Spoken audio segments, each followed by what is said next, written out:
Okay, here we go. We're live. This is a brand new thing, Evan. Yeah. Small step for Wall Street Report, a giant leap for the internet. Okay, welcome everybody to a special live. We're doing a new format, live stream. Wall Street Report live, next super stock live stream on a Sunday afternoon with NexTech AR Solutions. Stock symbol NEXCF, CEO Evan Gappelberg. Evan, welcome. Thanks. Good to be here with you, Jack, on a Sunday afternoon. Exactly. I think it's like the Beatles song. So let's get into it. The reason why we're doing this is just to kind of give the market a quick update. We have a couple of minutes today. Like right now, we're going to be busy a bit later today and tomorrow. Obviously, the big thing that investors have their focus on is the stock hold the last 2 days. What's happening? So we halted the stock to be able to affect the financing.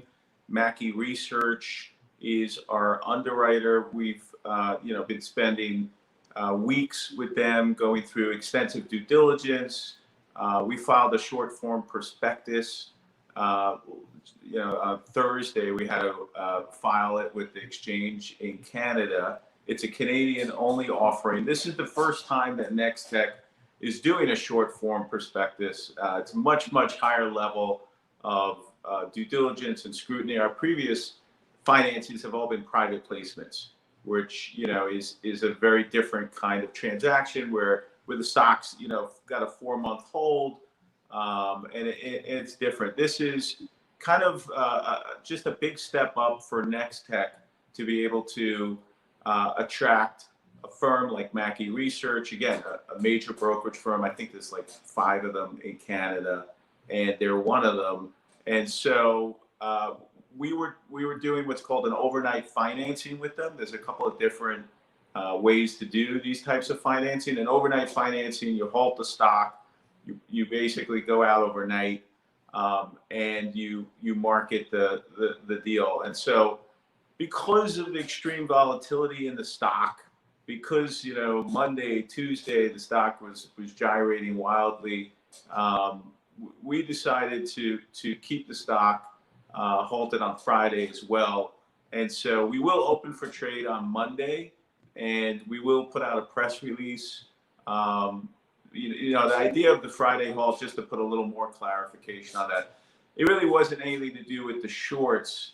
It has to do with putting the book together for the financing that Mackey wanted to have. Friday was in July. They thought was it would be better to keep the stock halted, and so it was just really mechanics that go with a financing. It has really nothing to do with anything else, and so the financing will be announced on Monday. The stock will begin trading Monday at 9:30. There will be a press release that goes out with all the terms of the financing on Monday. I think it's queued for 7 a.m. Eastern Standard Time. Okay, so so basically, the last week was kind of a volatile week. We started with the shorts. Then the market was really got hit. The Nasdaq, everything got hit Thursday, Friday. Yeah. And how much? Okay, I guess the big question is, investors want to know how much are you raising? Terms. What can you talk about right now? So what's important for investors to understand is that we're trying to take the company to a whole nother level, and with that we need to hire more people, higher caliber people that they don't work for $50,000 a year salaries. These are enterprise level executives for major corporations, and so we're hiring a number of those, and we're beefing up our sales force significantly. We're on the prowl for acquisitions. We think this is a great opportunity for us to be in the market doing M&A. So the capital raise is going to be our largest to date, but still, from the standpoint of the number of shares, it's only going to be a few million shares. So it's expected, the range is like 10 to 20 million in terms of the size. But in terms of dilution, it's minimal. It's a couple of million shares. and we think it's like a day's volume, a day's trading volume. I mean, yeah, pretty much. I mean, these days anyway. But we're looking at it as a big positive for our shareholders, because we think that we're going to take this capital and reinvest it into the business, which is going to generate more value for shareholders. I mean, that's the whole idea of raising capital. It's not just for the sake of raising capital. As everybody knows, we have money in the bank, and it wasn't like we needed to raise capital. We were approached, the opportunity was presented to us, and we felt like it was a good time for us to take advantage of the demand and to be able to reinvest that capital into the business and create more shareholder value. Okay, so pretty much, I'm not that familiar with this, this Canadian format. It's basically like the U.S. version of a secondary offering. So it's like it's fully right. The stock becomes free trading. Now, I think you were telling me before that they're actually not going to get the stock for a couple of weeks or something, and it's Canadian. It's a Canadian version of a secondary. I'm not 100% clear on why, but suffice it to say that it's a short form prospectus. I guess that's the fact that it's short form, it's not a full prospectus, maybe is the reason why it's done this way. But the bottom line is that the prospectus goes to, so the capital's raised. Monday we announce the terms and the amount. Everything sits in escrow, meaning we don't get the money on Monday, and the investors don't get the shares on Monday. It all sits in escrow. I think that the expected closing date that was in the short form prospectus that was announced up in Canada last week is August 17th. So on August 17th, the idea is on that day, the shares get given to the new investors, and the money changes hands and gets put into NexTech's coffers. Okay, so so we're actually, so we're doing this live, and actually this is interesting. We have some live chat stuff. I'm going to try that. So I think we had the thing came up first. Somebody found us. I mean, we didn't even put out a release. No. This is pretty spontaneous. It's like a one. We haven't even put out an email or anything. Just like a Twitter. What do you call it? Tweet. So so bottom line is, in terms of the size of the raise, ballpark, how much is it going to be? Are we talking about 5 million, 10 million? How much? We're looking in the 10 to 20 range. 10 to 20 million Canadian dollars. Correct. Everything we speak about, we're a Canadian company, so everything we speak about when we talk dollars is Canadian dollars. Okay, so 10 to 20 million dollars, which is real money.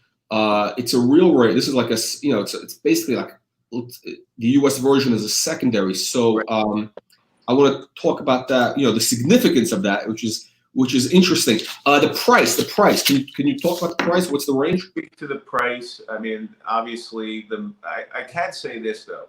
According to the rules in Canada, the maximum discount is 15% to where we closed, where we were halted. So on Thursday.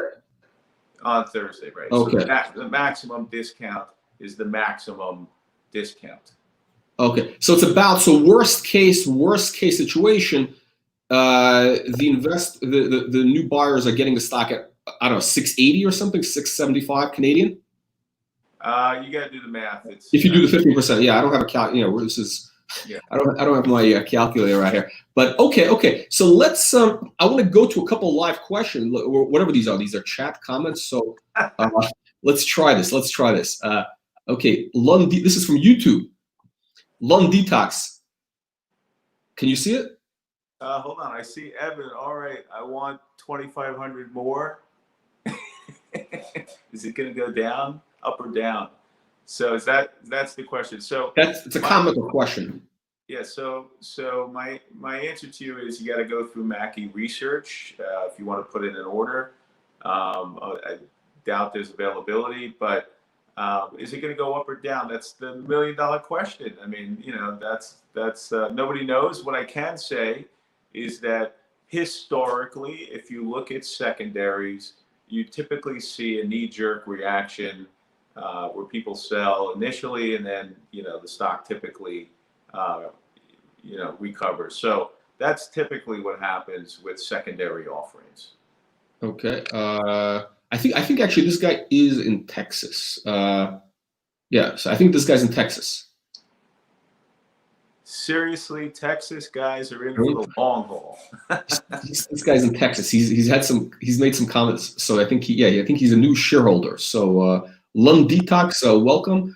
Here we go. Andrea is asking he's asking what is the price of the new shares. So Evan, you want to repeat? Yeah, I can't speak to that until we announce it publicly, but I just can tell you again that the maximum discount allowable in Canada is 15% off of the closing price. So I think the closing price was what, $760 Canadian? Canadian, yeah. So if you just take out your calculator and you do 15% off of that, that would be, like Jack said, I think it's scenario, or I wouldn't use that language. I just say that's the lowest price that we would be offering the shares at. Okay, and we're looking at $10 to $20 million. So basically a couple million, basically like a day's volume, a day's trading volume. So this is not a big dilution going on. Andrews, I don't know. I'm not sure what the question is. He's asking. Yeah, I get the question. Actually, it's funny because we had this conversation in-house on Friday. I had one of my senior sales guys call me up and say, "Hey, Evan, I'm about to bring you 80 deals. Can we handle that?" And I was like, well, let me think for a second. Yes, bring it, and we will rise to the occasion. I mean, that's the bottom line, right? Is that we have a team in place. Obviously, we're scaling, we're growing. We're going to be able to handle it's not a bad problem to have when you're bursting at the seams and the business is growing and the orders are coming in.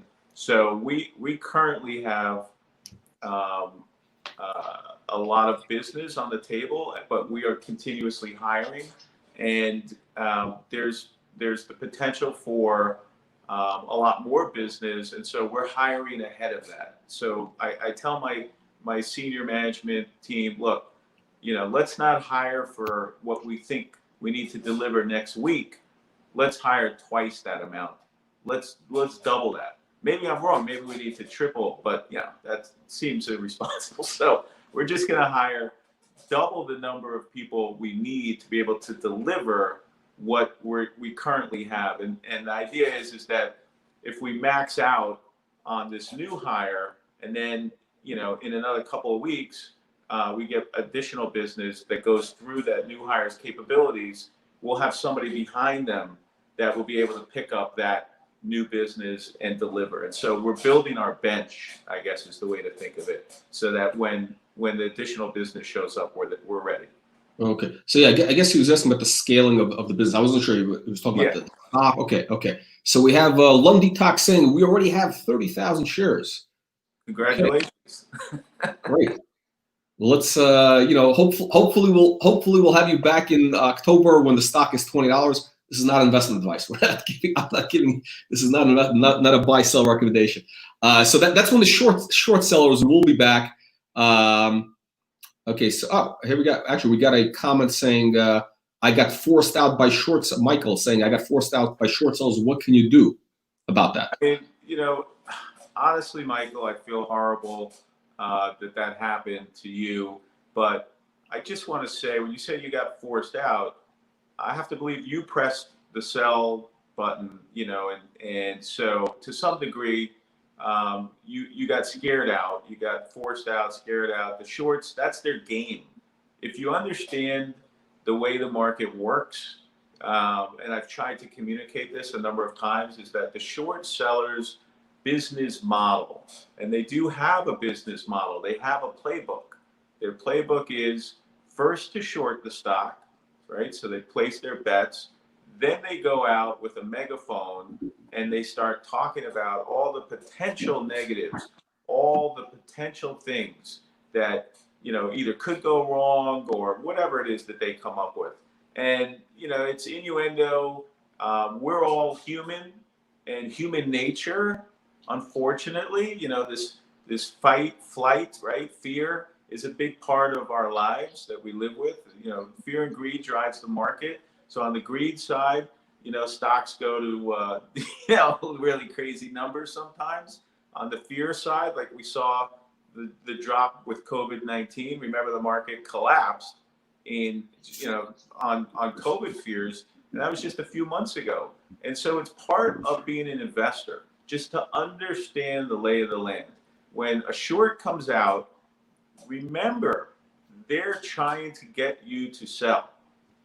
That's their. They're trying to foment panic in the market. Like right. There's actually, I think what's happened. There's really what we talked about this before. There's two classes. There's two types of short seller. There's like the guys who do like like a Bill Ackman or whatever, Jim. They do like a position in a big company. Then.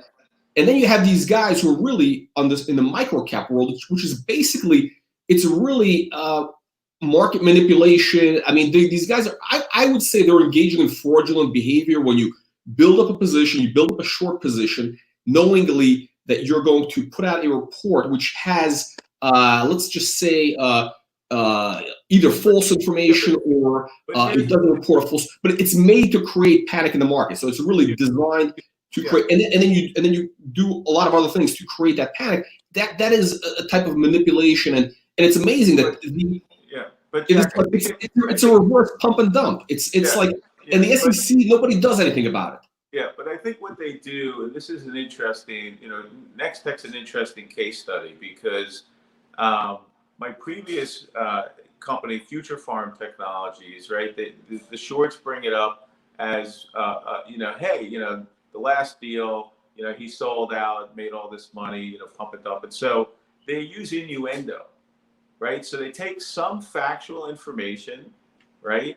And then they say, this is a negative, and this is why. Then they spin a yarn. They take. But Evan, have you noticed in the report, like in the last report, they don't even talk about all the positive stuff. I mean, they don't mention the Inferno AR, all these other things, the revenues. It really is like this fake news media. It's a total scam.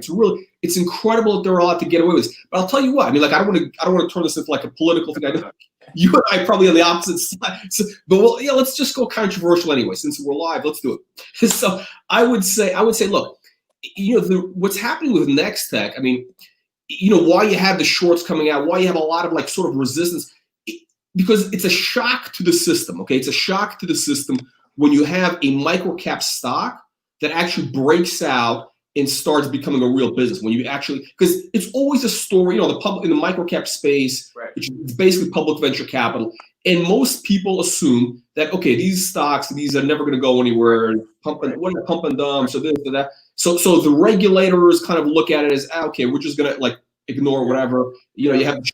But then once you have something that actually breaks out, and you only have a couple of those deals a year, only like how many micro caps become real companies each year? A dozen, maybe? Very few. Very few. How many go up the NASDAQ? Very few, right? How many do big raises? Very few. So when you have this type of shock to the system, it flips people out. So that's where you have, I think, where you have like these guys like short sellers or whatever, everybody putting a lot of scrutiny on the stock. And the great thing is, again, with this new offering, you're raising a substantial amount of money. It's a registered deal. So this company has gone under a lot of scrutiny, right? You have the underwriters. There's been due diligence. That's a huge part of the story here. Is that for us to so think about the shorts and their whole storyline. I'm speaking to our investors now. Do you, Mr. and Mrs. Investor, believe that a brokerage firm that has billions of dollars at stake would invest in and bring their clients into a company that they haven't done their due diligence on? The brokerage firm knows about the short report. They know. And their customers, they're selling this deal to institutional investors. I mean, the people who are buying this raise, whatever it is, $10, $20 million, they're not buying $5 grand worth of stock. But I think it's important to underline the fact that we have been shorted. We've been distorted.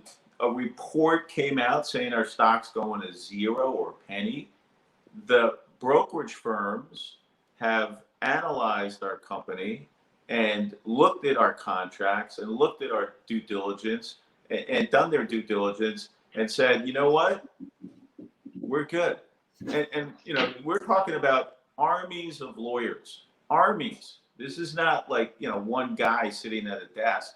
This is a full machine that has gotten behind us, and they're raising capital for us. So I think it's a big part of the story, and I think there's a validation. And I think we may well leave it at this, Jack, is that this financing, although some people might look at it as, you know, dilution and he's selling us out and the share. I know that, you know, there's always going to be the haters talking negative stuff, right? Well, think of it as minimal dilution, a couple of million shares. That's not significant to the big picture and the float. But more importantly, the company has gotten a seal of approval from a major brokerage firm in Canada that's putting their clients' capital in. They're putting their reputation at risk. Institutional clients. Institutional clients. They know there's been a short report out, and they're still stepping in. That speaks volumes. If you think about it, that's not me. That's not Jack. That's not, you know, NexTech. That's, you know, not even, you know, the retail investor who reads our press releases. These guys went behind the curtain. They went into full-on research, full-on due diligence. Let me see contracts. Let me see what you guys are up to. And after doing all of that, they decided, let's go. Let's do this, and we're good to go. And we're going to raise you your biggest raise since you've been a public company. So I think that's really the story here, is that you know, having Mackie in our corner validates our story, validates our business, validates everything that we've been saying as a public company by an independent brokerage firm that could have just said no, like we're not going to do it. You know what? There's too much heat, too much, you know, short and distort. You know, we're not sure. You know what? We're going to take a pass. There's 1,000 other companies out there. You know, and again, just to be clear, they contacted us. They wanted to do this raise, and they see the value for their shareholders. And I think I think the next thing the shorts are going to say is, well, I never heard of Mackie. How come it's not the Goldman Sachs or how come it's not? Well, actually, there's in Canada you have Canaccord. Is that kind of that's the bigger? That's the like why Mackie? Like why Mackie? There's like 5 of them. You know, there's like 5 firms, and they were all kind of circling around. And so at the end of the day, I think investors just need to let us build our business. Let us continue to sign up new customers. Let us raise the needed capital so that we can hire more people, spin up our sales force, spin up our executive management team, and continue to build the company so that, you know, come 2021, 2022, when the glasses come out, which is, you know, really when things become interesting, NexTech is positioned with all of its businesses firing on all cylinders, and you know, everybody I think needs to just kind of keep their eye on the big picture. The wild gyrations in the stock, honestly, I wish it wasn't going on. I wish it was just, you know, a slow, steady climb, but nobody controls the market. It is what it is, you know, and I think that's kind of a good place for us to stop, Jack. On a Sunday. Well, yeah, this is yeah. I get. So let's see. One last thing. I think the big question is use of proceeds. Like, what are you doing with the money that you're raising? What's the plan? So we've talked about, are there any acquisitions lined up? What do you have going on? So we can't speak to anything that's non-public. So let's just be crystal clear about that. So we're not going to speak to acquisitions other than to say that we've made 4 acquisitions since we've been a public company. We are a company that makes acquisitions. So it's logical to think that if we have lots of capital, that acquisitions certainly become something that we're going to take advantage of, which we have, and we will continue to. So that's kind of the story on acquisitions. And as I mentioned, we're going to continue to invest in human capital. We're going to continue to invest in patents. One of the things on our roadmap is to start to file patents, and we really haven't done that in the past. I know that's been a kind of a bone of contention for some people, but people ask a lot about patents. If we had filed patents in 2018, 2019, we would have basically been filing patents on technology that we're not using, we wouldn't be using really in 2020, 2021. So we waited until we saw where our business was going to be. The business has now shown up. We see where the patents need to be filed. And so now we're going to aggressively pursue that. Okay, Evan, we got a couple questions coming in, and we have It's not going to end, Jack. No. We'll go quick. We'll go quick because I really want. I need to play some golf. I got to get out. It's been a long week. We got 82 people on the Periscope. It looks like Periscope. I've never even used Periscope. People. I don't know how many are on YouTube. But question here, Trick 86. Do you intend to uplist from CSE on the Canadian side on top of the Nasdaq? Are you like TSX? Yeah. Evan, are you going with TSX?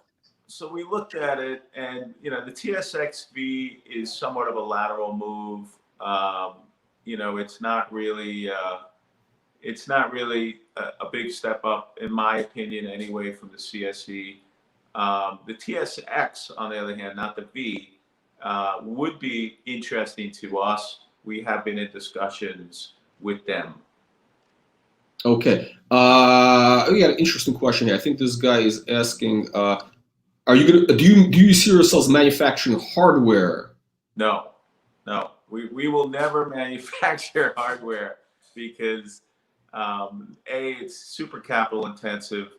B, hyper competitive. The better play for us, in my opinion, would be to have a reseller agreement with multiple eyeglass, AR glasses companies, and be able to offer them to major institutions. So for instance, let's just say we have a university that we sign up, we're supplying them with AR experiences, through the phone, the glasses come out, we could resell those glasses to the university and have, thousands. So it wouldn't be, yeah. Like textbooks, like it's almost like part of the textbook business. Like you're giving the software, for the online education, Right. then they need the glasses because that's the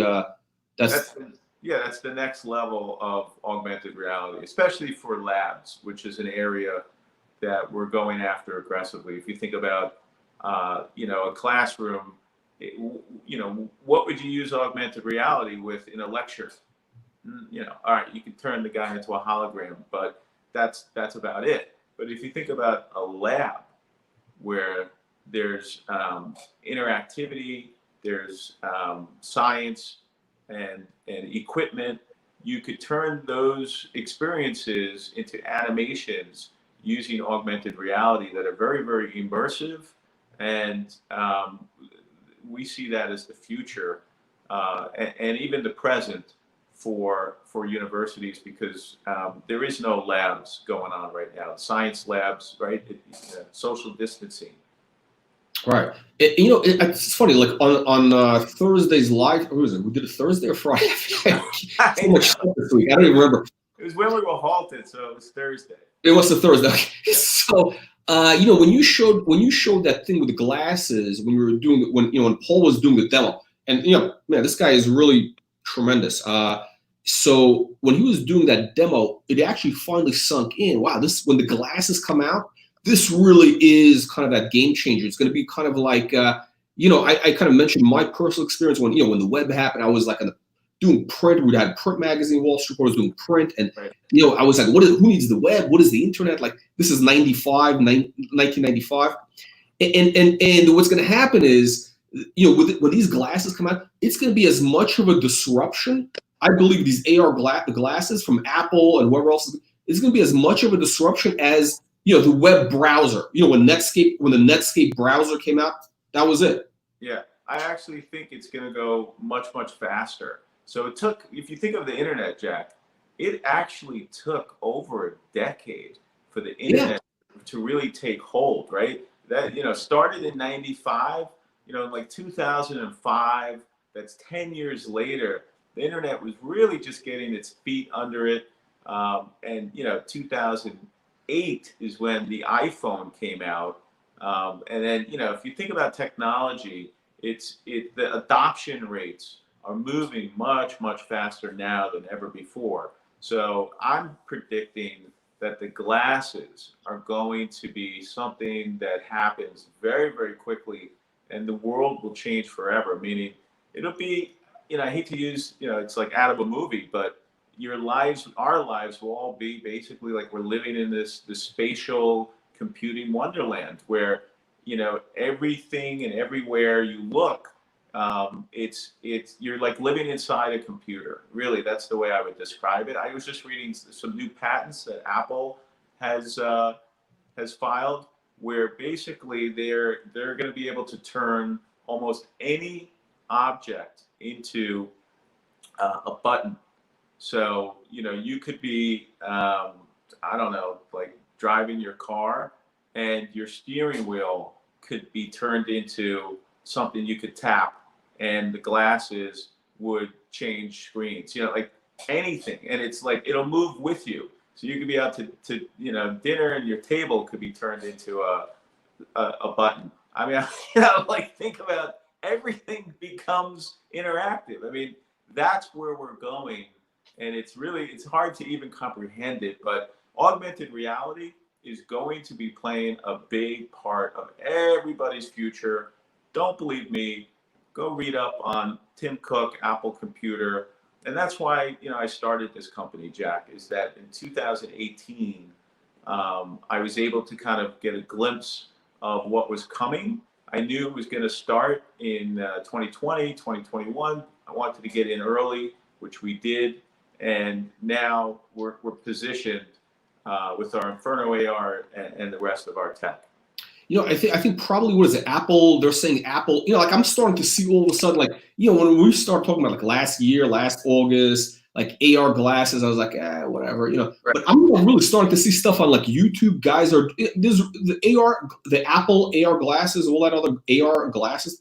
This is going to happen like probably next year. It's just going to explode. Yeah. Well, it's not just Apple. Let's be crystal clear. All the big tech manufacturing companies, LG's coming out with a pair of glasses, Facebook, Snap, I bet you Intel will have a pair. They'll just be, Microsoft for sure. They already have HoloLens. So there's going to be a lot of opportunity for people to choose. It's almost like, think of the phones, right? I mean, there's on one side you have the iPhone that dominates, and then on the other side you have Samsung.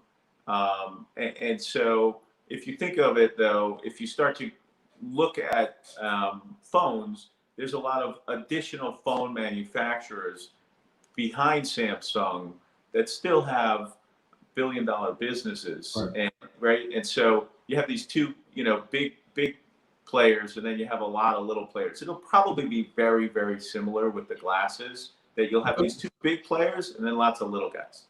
But the good thing is that, the main thing is that, you're basically you're supplying everybody. It's, you're in the as being in the software business. NexTech really is the beneficiary. Whatever happens, that's the beneficiary. And I think what's interesting from an investor standpoint. Just the investor concept. And again, this is not investment advice. We're not saying buy, sell anything.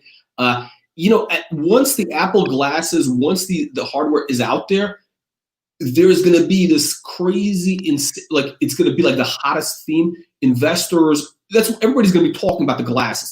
That's what happens. The phone came out. Like, this is what everybody's going to be talking about once this happens. And investors going to be looking for that pure play AR stock. They're going to be looking for that. And there's only really what? I know there's like technically two, I know everybody's because they were the real one, but whatever it is, there's not 20. There's like, I would just say that when you think of NexTech, we have a 3D AR ad network, we have web AR, we have the ARtized white label app, We have Inferno AR, which puts us really head and shoulders above everybody else in the space because we have this video conferencing platform that we've integrated AR into with Screen AR. And we have more and more and more applications for our augmented reality to be embedded in existing technology. And so that's kind of how we look at it. Is, you know, we also have the ability to create the 3D asset. So we just have a full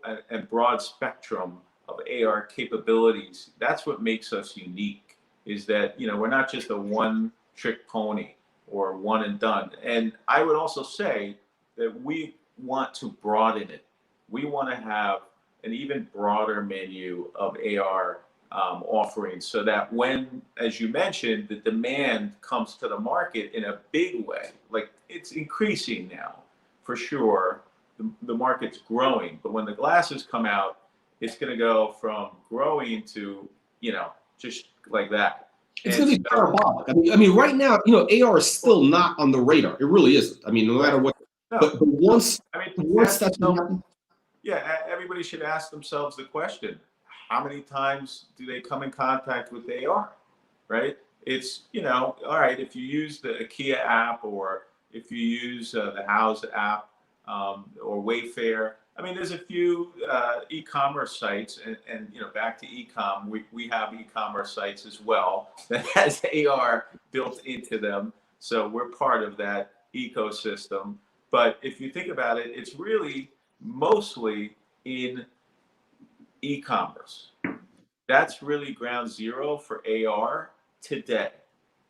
As we are now in market with Inferno AR, NexTech has really brought to market a whole nother product set, which is video with AR, video conferencing, virtual events with AR. That's new. That's, you know, so you have e-com with AR. Now it's video conferencing and virtual events with AR. Currently, we're the only player in that market. This is, you know, this is the, okay. So the virtual conferences with AR. I mean, this really is like, this is like, you know, NexTech is the only game in town, and this is like, I think this is really the key story. I mean, my opinion for the stock right now. It is, and so the way I look at NexTech is that we have in-house these different AR capabilities, and as we go into this new world of spatial computing, the demand in the market is going to stimulate those businesses. And you know, it's all demand driven, right? It's not supply driven. Like, all right, we have the tech, but you got to have people that want to use it. So the only way that happens is by something triggering that, right? So if you look at video conferencing, the trigger was COVID-19, period, the end, right? Everybody can agree on that. So COVID-19 triggered this insatiable demand for everything video, because video is the new voice, right? Look at us, we're doing video. But then nobody goes to conferences anymore. So the idea is that take augmented reality and embed it, integrate it into this video and create something even more valuable. That's what we've done, and it's resonating in the market. We're only 60 days in, so you know, we need a little more time to kind of really get going. But I would say that as we go forward, the next thing that I believe is going to start to light up in terms of demand is the 3D AR ad network. 3D ads perform better. Everybody's now shopping from home, so ads are now, you know, online 3D ads become something bigger. In 2020, it's possible that some of our other businesses start to take off. And so it's really about incubating, building the tech, and then kind of either waiting for the market to catch up or integrating our tech into something that's in high demand and creating something, a new value proposition with AR. Yeah, I think the one of the key things is, you know, investors need to know there's you know, NexTech has, you know, a number of, I already have like 4 or 5 different, you know, I'm going to call them initiatives, business lines, whatever it is, including the ad network, which there is, I mean, there is other catalysts out there. I mean, it's just that this I mean, catalyst for massive value. It's just that the Inferno AR, the virtual meetings, that's been the thing that really is taken off like out of the gate. And you never know which initiative is going to be the one that's going to be that blockbuster. Exactly. And it's amazing that this thing is okay. So let's kind of recap. And I think this is the thing where the company is running into that resistance because it's such kind of like a shock to that system. When I say the system, it's kind of like, look, you have the short seller universe, you have this, that, and people kind of expect, oh, everything is just, these companies are all scams or whatever, and they're not going to go in. But now you bought a business, right, which was doing $1 million last year. They were doing $1 million in revenues last year. This just in the last 2 months, you're doing what? You're doing roughly $1 million plus in business that you closed. Yeah, the run rate. So we're now signing up deals and able to talk about generating. Our goal is to be able to continue to scale those businesses. There's a guy, Michael Barton. He's saying with 5G, AR is much more able to succeed. He's hitting the nail on the head. I believe that the reason why Apple hasn't really gone hard with the AR glasses as of yet is because 5G isn't fully built out yet. Without 5G, it's really not going to be the full immersive experience that Apple wants, that everybody wants. And so 5G is the catalyst that's driving AR adoption, and it will drive the glasses into the market. And so, yeah, 5G is critical. You're spot on. But this the Inferno business, right? So you're doing right now like $1 million in revenues in sign up deals the last couple 2 months, 6 weeks, whatever it is. So I mean, I would say it looks like you're on a runway. And again, you're putting out press releases, and people are saying, oh, they're putting out too many press releases. But I think it's actually important for investors to see that velocity of whether it's a 40 grand deal, whatever it is. It's a big deal. I mean, 40 grand for when something is at this stage, it's a big deal. So yeah, you're on track right now to do roughly what, 10 million run rate more just for the business, for the Inferno. Yeah, so it's difficult, right, to really peg a number to the Inferno run rate, other than to say we're hiring and we're building a business that we think can be very substantial.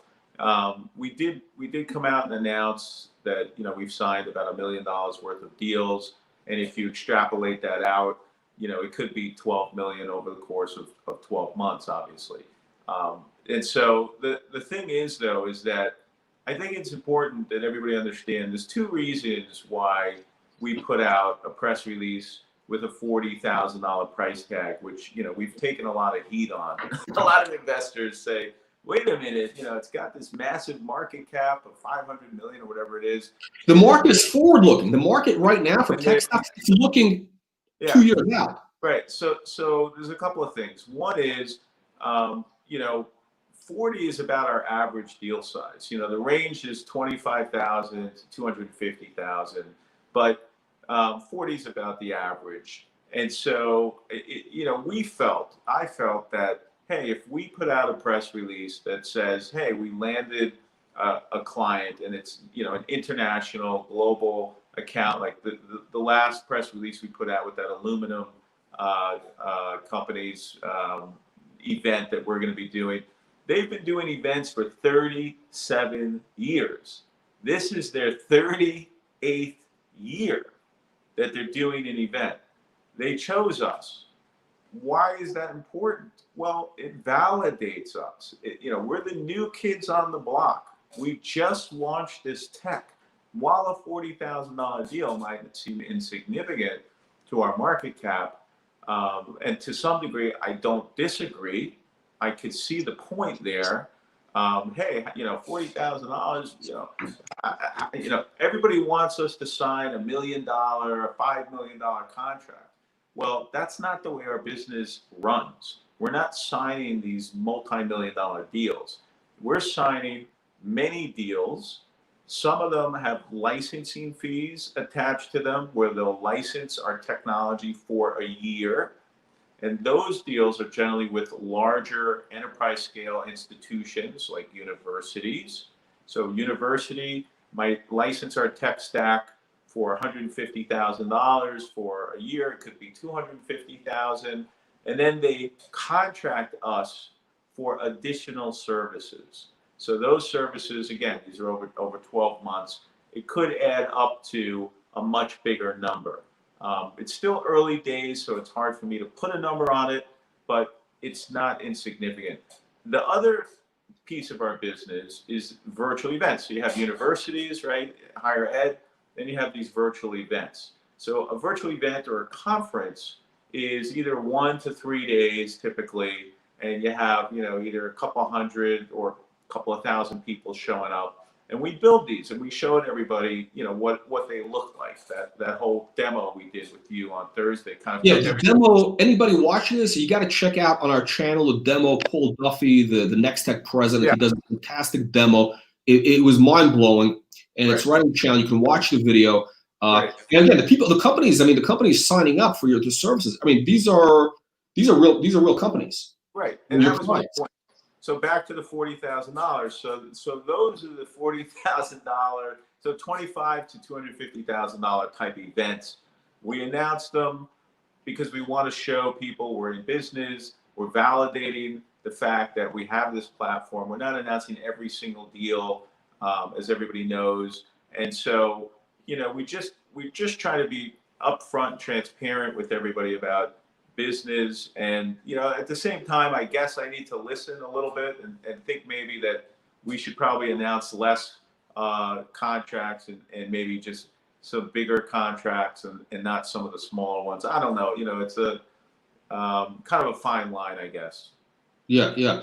But I think for an investor, like I'm looking at the stock and I'm thinking, okay, so the Inferno business, the virtual meetings you're doing, let's call it 10 million run rate right now, based on kind of the velocity. I'm kind of eyeballing it.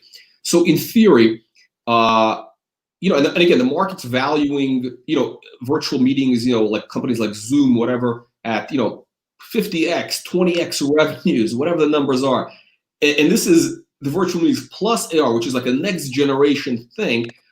Next year, do you think you can hit 50 million revenues for the Inferno business? Because there again, Evan, there's 100 billion plus. The trade show business is $100 billion.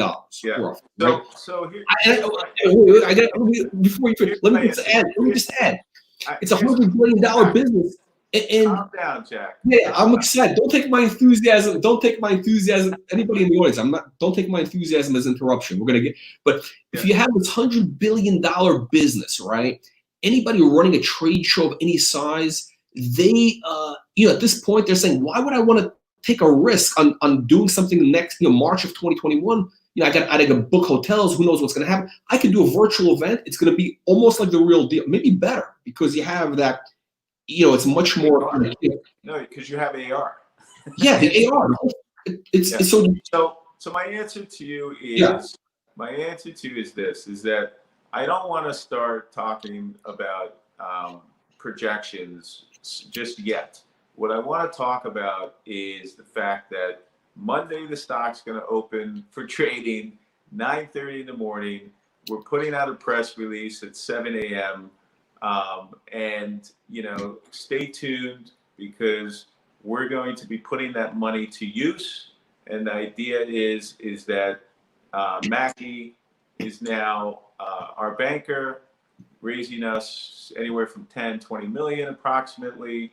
And we're going to continue to invest that money to increase shareholder value. And, stay tuned for updates to our projections. I think what's important, though, is that we're in the right place at the right time. So the demand in the market is there. Obviously, NexTech has to execute. We have to keep on hiring. We have to keep on closing deals. We have to keep on bringing more and more technology to market. That's what we come into work every day thinking about.